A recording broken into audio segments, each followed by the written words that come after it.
Les archéologues, on travaille généralement dans l'ombre, loin des projecteurs. Les gens en général sont peu familiers avec la nature de notre travail.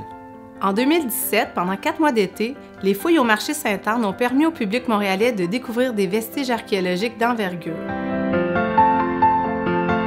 Le site du marché Sainte-Anne, construit en 1832, a été converti en parlement, le premier parlement du Canada uni en 1844, qui a été incendié lors des meutes en 1849.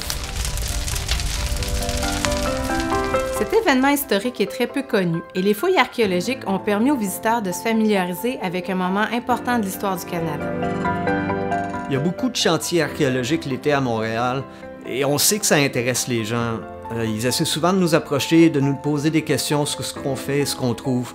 Mais comme on se trouve souvent sur des chantiers, l'accès au public est en général assez limité. On a voulu procurer une expérience unique aux visiteurs, leur donner la chance de converser avec les archéologues, de les côtoyer, de vivre une expérience particulière où l'interprétation est mise en valeur, où ils ont accès à un lieu patrimonial oublié.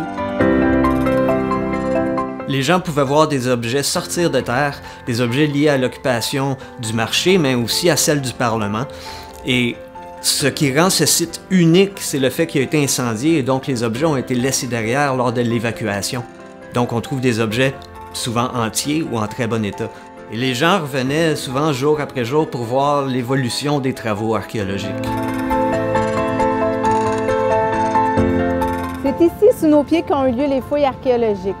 Les travaux sont maintenant finis, mais les découvertes se poursuivent au laboratoire de Pointe-à-Calière, au Musée d'histoire et d'archéologie de Montréal, qui se trouve juste ici.